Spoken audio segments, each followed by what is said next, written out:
Who is Bill Cipher?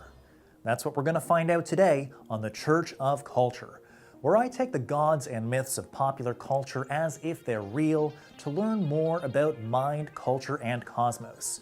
If you like this video, don't forget to like, comment, and subscribe.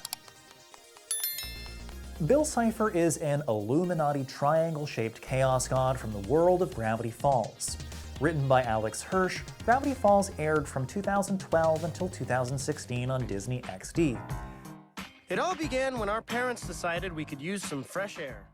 It follows the adventures of Mabel and Dipper Pines, twin siblings sent to spend a summer in Gravity Falls, Oregon with their great-uncle Stan. Stan owns a tourist trap called the Mystery Shack, which displays all sorts of supernatural hoaxes to pry gullible travelers from their money. The irony is that Gravity Falls is absolutely saturated with genuine mysteries. Forest gnomes, UFOs, unicorns, mermaids, wormholes, time travelers. If you could think about it, Gravity Falls has got it. Bill Cipher is the greatest mystery the Pines family must contend with, revealing a dark past in the process. First appearing to the indigenous people of Gravity Falls and originating in the two-dimensional world of artistic representation, Bill gradually gains agency, first living in a pocket of the dream dimension known as the Nightmare Realm. By the end of Gravity Falls, Bill succeeds in gaining a three-dimensional form, physical form, don't mind if I do! And attempting to initiate an apocalyptic event known as Weirdmageddon. Today, we're going to dive into Weirdmageddon to figure out exactly who Bill is, where he came from, and if we've really escaped the clutches of Weirdmageddon. And who better to ask than a local of Gravity Falls itself.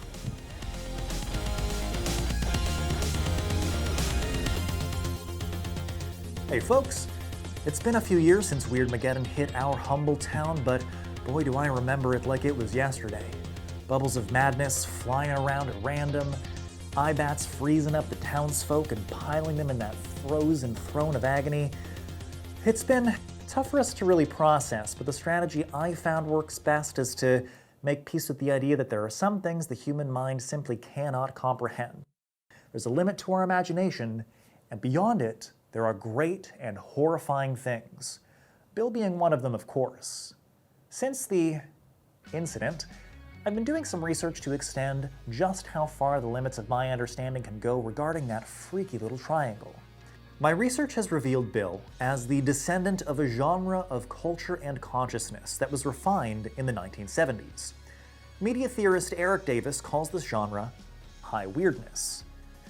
Davis gets the term from a 1988 catalog called High Weirdness by Mail. This catalog is divided into categories like weird science, New Age saps, and cosmic hippie drug brother stuff. And then I realized God is busy, because we are God. Davis describes high weirdness as an ironic but strangely loving aesthetic cultivated by Stang and his readers. It was a mode of enjoyment, amazed and sometimes perverse, that was pursued through mail-order trawls of an American culture haunted by conspiracy, delusion, and what he memorably called the freak show of faith. A defining feature of high weirdness is the blending of reality with the imagination, sometimes including pop culture. It's hard to distinguish its contents about aliens, old gods, and government plots from science fiction narratives using those same tropes. The reader of the highly weird may at first be incredulous about the machine elves they read about, but if you squint and look at culture from the right angle, or take the right kind of mind-altering snacks that you can find in the area here, well, the highly weird may seem to twist and turn reality as you know it. High weirdness is not simply an aesthetic, you see. It's a mode of experience, characterized by certain altered states of consciousness. Erik Davis writes, for example, that the central problem of high weirdness is how to think about extraordinary experiences, particularly when such experiences verge on the religious or the occult or paranormal, and possibly the pathological. As a shaman, I am like a multidimensional or hyperdimensional being, okay? I am able to perceive multiple different frequencies of light beyond my 5 senses. Many of the weird experiences opened by psychedelics are called mystical experiences. And the scientists that study them note that one of their defining features is how compelling they happen to be. They call this the noetic quality, which in plain terms means the quality of coming into contact with absolute reality, with the really real. Those who emerge from mystical experiences can sometimes come to believe that the day-to-day world around them is an illusion, and that the weird world encountered in the psychedelic state is a glimpse of what reality is really like. And when you described the 9-dimensional cosmology, it mirrored everything that I felt from 22 years of psychedelic journeys. Now there's a problem here because people can become convinced of quite bizarre and sometimes contradictory things through these weird experiences. Some people might emerge from an acid trip, for example, believing that there is absolutely a god. Others that it is in fact Cthulhu who rules our fate on Earth. And still others that there is nothing but blind, meaningless mechanism accidentally churning out beings like you and I for no good reason at all. Scientists try to solve this problem by brushing off these encounters as fanciful dreams that might be therapeutically useful but that can't possibly reflect reality. But, as Bill has taught me, reality is a lot weirder than you and I might like it to be. Erik Davis provides a framework for upholding the legitimacy of weird experiences that he calls weird naturalism. There are 3 tenets of weird naturalism. The first is an aesthetic quality. The weird describes a particular domain of feeling and images associated with the stories, spaces, atmospheres, and moods that relate to the uncanny, the fantastic, the perverse, and the macabre side of the spiritual. The weird here is essentially a genre, not just of cultural production, but of affect and possibility, of the visionary imagination and the experimental body. 2. Deviancy. Weird things are anomalous. They deviate from the norms of informed expectation and challenge established explanations, sometimes quite radically. In the human world, you are being weird or a weirdo when you refuse or transgress dominant behavioral or conceptual codes. Beef cartons! Establishing video uplink. You have departed from the realm of the rational. This means that you have become degenerate. So much rage. Jane. Crime hole! The last condition is an ontological condition. Weirdness is a mode of reality, of the way things are or the way they appear to be. Weirdness here is not simply an artifact of our bent minds, but a feature of the art and manner of existence itself. More than a genre, more than a psychological mode, the weird inheres in the loopy, twisty, tricksy way whereby things come to be. To summarize, the weird is a zone of human experience and of reality characterized by an uncanny aesthetic, where things deviate from expected norms. In particular, things may change or spontaneously come into being in this zone of reality. At bedrock, the universe is more like a DMT flash than it is like an 18th century garden party, as we were previously assured. Weirdness wave!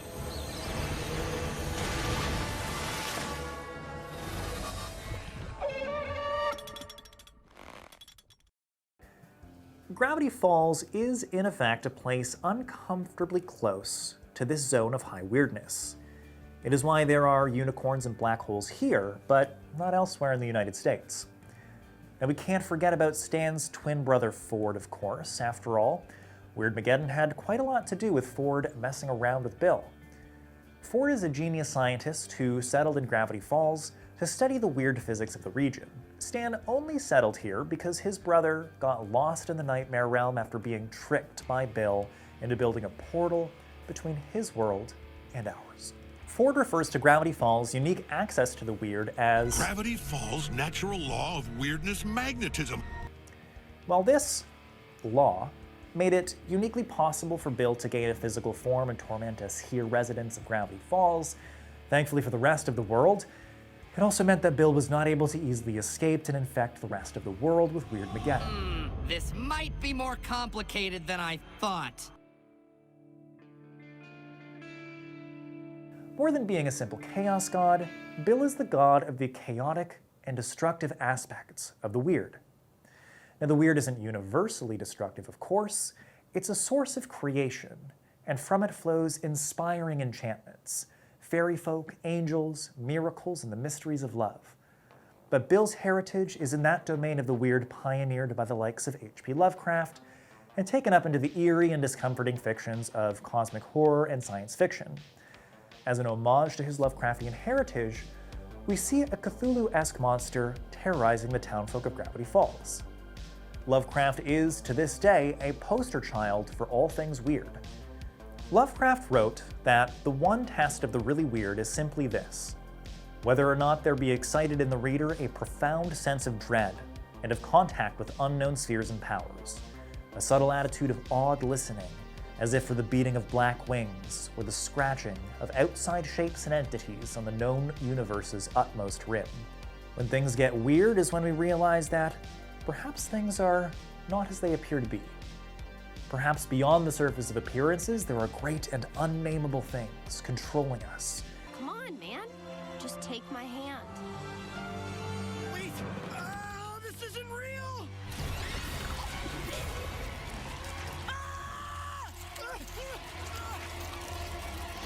You shouldn't have done that, Dipper. We're watching you. There are eyes everywhere. Lovecraft was inspired by the all-American tradition of hoaxes, which, simply put, is the practice of making up really convincing things and advertising them as if they're real. Stan Pines, master of the hoax and scam, is a representative of this tradition in Gravity Falls. Ladies and gentlemen, behold, the Sass Crunch!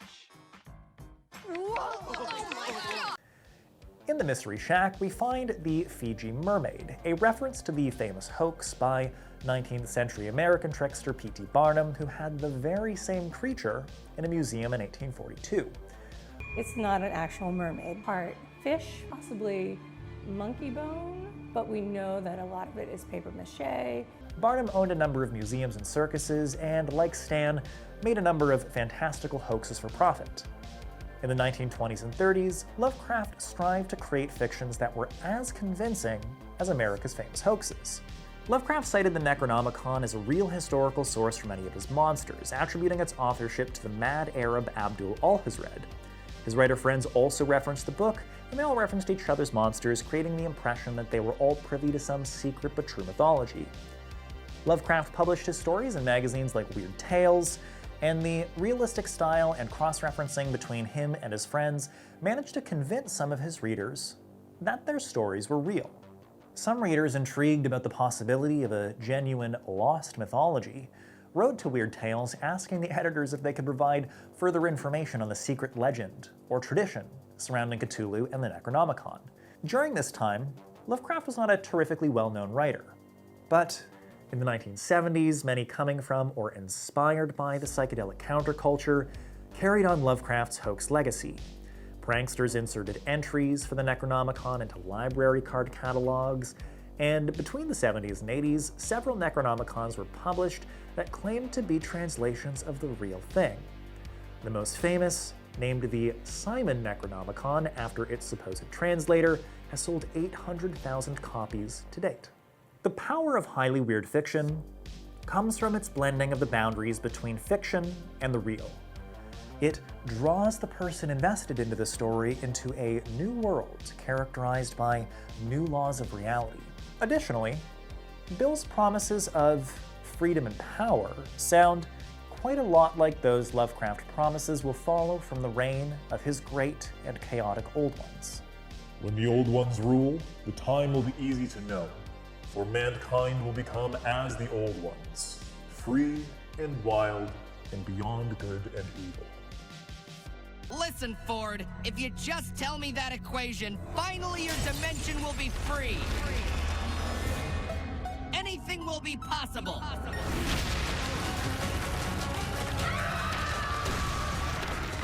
I'll remake a fun world, a better world. A party that never ends with a host that never dies. No more restrictions, no more laws. You'd be one of us.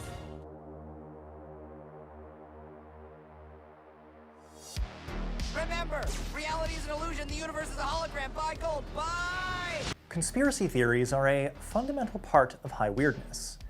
Aliens at Area 51, mind control experiments like MKUltra, the weather-controlling heart machine, blood-drinking Satanists running the government, these all form a part of the culture of high weirdness. Now, some conspiracy theories are of course true, which contributes to the true weirdness of paranoid happenings. Stranger Things, for example, is based on genuine experiments by the US government which sought to weaponize psychic powers and to use psychedelics for mind control. This show simply takes genuine government experiments to their natural conclusion: extra-dimensional monsters devouring our world. Reasonably, our culture has become distrustful and wary of weird things happening behind the scenes of mundane reality. But there is admittedly a paranoid style in the North American imagination that blends fantasy with reality in sometimes dangerous ways. Throughout the 20th century and into the 21st, there has been a tendency, perhaps especially in the United States, to believe that global events are being manipulated by an all-powerful shadow group. For many, this group is the Illuminati, who of course are identified by the symbol of the pyramid with an eye in it. There have been many groups to call themselves something along the lines of the Illuminated throughout history, but the ones that people think are behind It's a bunch of satanic pedophiles trafficking these children is the Bavarian Illuminati, founded by Adam Weishaupt in 1776. While the Bavarian Illuminati did attract interest from a wide number of high-profile public figures, it was a short-lived movement being made illegal and disbanded by 1790. Nevertheless, there are, to this day, some who believe that it persists in the shadows, that it's responsible for major global events like the French Revolution or 9/11, and that it's hell-bent on creating a new world order at all costs, undermining religion, the family, and the sovereignty of nations in the process. In simple terms, there is a predator race which take a reptilian form. They're feeding off humanity, they've turned humanity into a slave race. They demand human sacrifice, that's where Satanism comes in. They feed off human energy, particularly feed off the energy of children. In the 1970s, the quasi-fictional Illuminati was cemented into the genre of high weirdness by the psychedelic science fiction writer Robert Anton Wilson. People get embroiled in weirdities while they're reading my books because I'm dissolving the difference between the inside and the outside. With a little help from his friends and a trickster religion known as Discordianism. Discordianism was founded in 1963 with the publication of the Principia Discordia. It outlines a system centered around worship of Eris, the goddess of discord and chaos in Greek mythology. As a movement, it's as much an absurdist art project as it is a religion. The core belief here is that both order and disorder are illusions imposed upon the universe by the feeble human mind, and its adherents use practical jokes and disinformation to disrupt the order-obsessed tendencies of Western culture in the hopes that, through chaos, somehow, someday, a better illusion of order will spontaneously emerge. Wilson became a central figure in Discordianism in the 1970s. He was an eclectic, studying everything from electrical engineering to psychology. He came into the scene as an editor for Playboy in the 1960s, along with his co-writer Robert Shea. Through this network, Wilson became deeply involved in the psychedelic counterculture, befriending people like William S. Burroughs, Timothy Leary, and Alan Watts. In 1975, Wilson and Shea published a book together called the Illuminatus Trilogy. The first book in this trilogy is called The Eye in the Pyramid, and features the symbol of the Eye of Providence on its cover. Effectively a manifesto for Discordianism, this book is high weirdness at a very high dose. Rather than following a linear narrative structure, it jumps around between times and places with maddening frequency, attempting to convince the reader that past, present, future, these are all just illusions of the mind. Everything is in fact happening everywhere, all at once.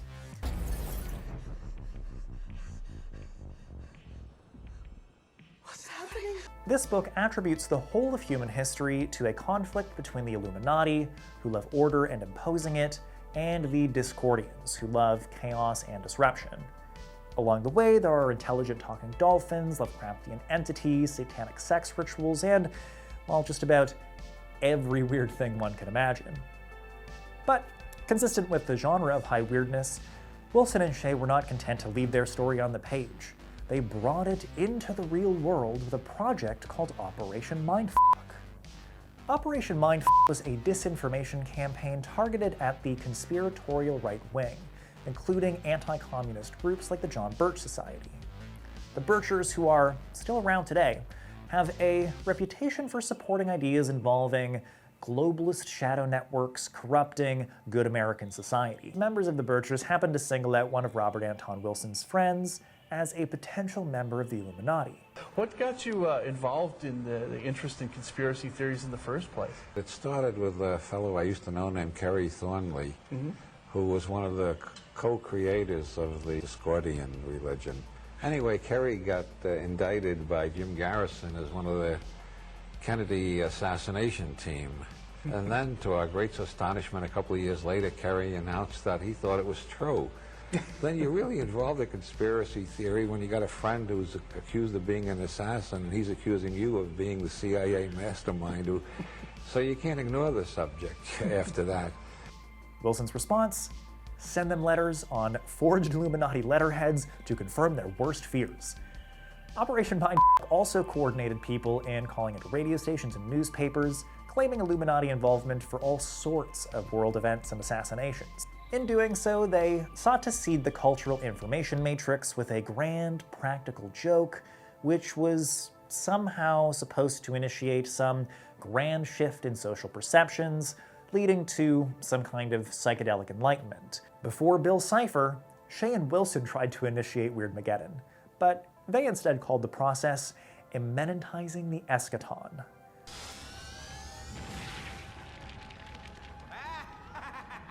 Of course, their intended radical shift in culture never quite panned out, and their activities seemed to have only inflamed the fear and paranoia of people like the John Birch Society, while also developing methods that would later be used by alt-right chaos magicians working on behalf of the Egyptian frog god, Kek. To this army of memers, Pepe the Frog is a prophet of the actual Egyptian god of darkness, Kek, who has returned to Earth in the form of memes to create chaos.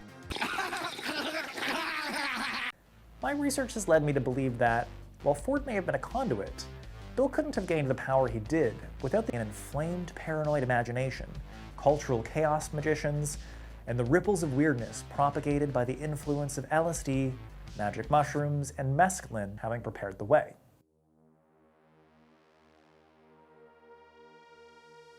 There's one more interesting piece of the puzzle of Bill Cipher to unpack. Stan Pines represents one side of the origin of high weirdness, the con artist and the hoax creator, the P.T. Barnums and Robert Anton Wilsons of the world. But it's not through Stan that Bill gets his physical form and his power to destroy the world. It is Ford, the scientist, who gives Bill his weirding powers. Into your mind, Stanford! Please, call me a friend. This reflects a wider social trend that is still happening outside of Gravity Falls. While Bill may have been destroyed, the power he represented has not been. In fact, Weirdmageddon may be going on all around us, in a more subtle way. You see, in the late 1980s, there was a notable change in the psychedelic counterculture. The progressive rock-loving hippie long hairs mutated into cyberpunk techno-loving ravers. Believe me, it's no accident that Bill hosts a non-stop rave in his evil lair.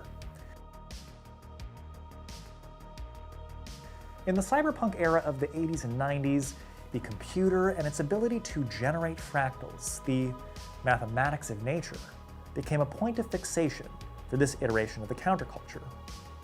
Timothy Leary, once known for wearing garlands of flowers and hanging out with the Beatles, rebranded as a cyber enthusiast, giving talks at raves about the powers of virtual reality, immortality, and space travel.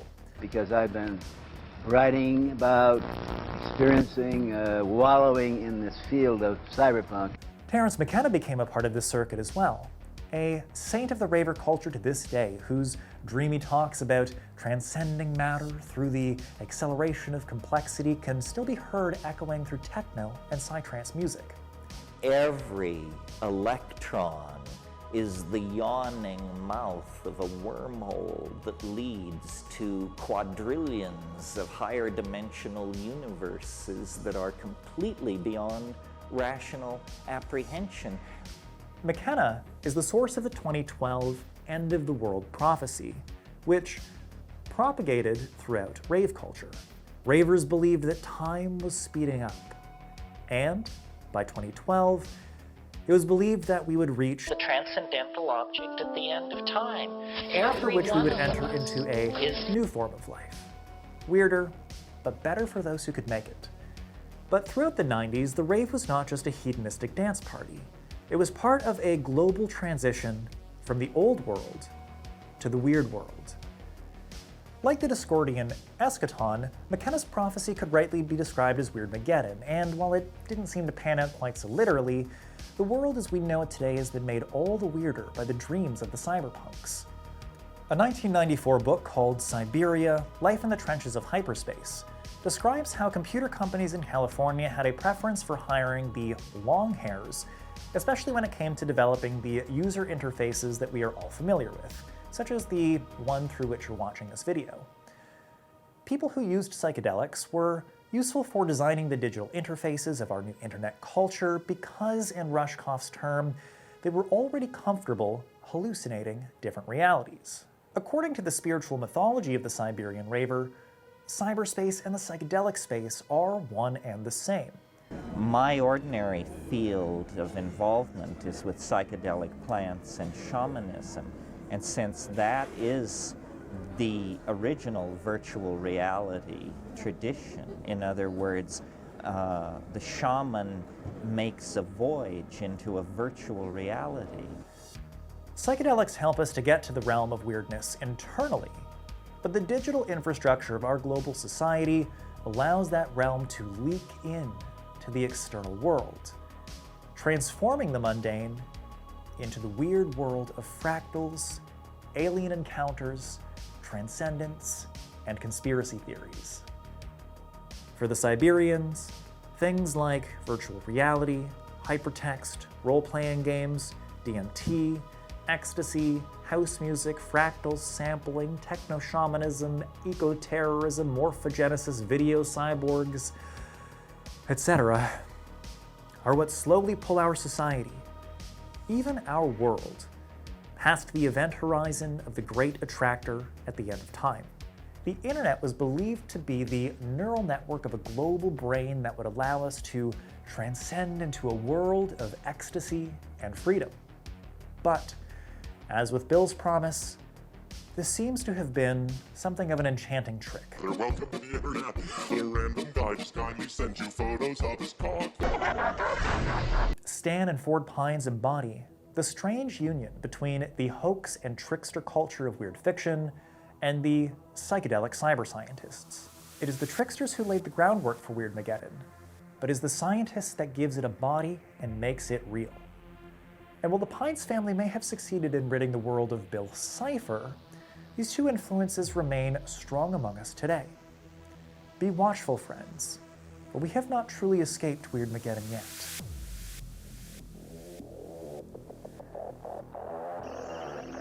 Goodbye for now.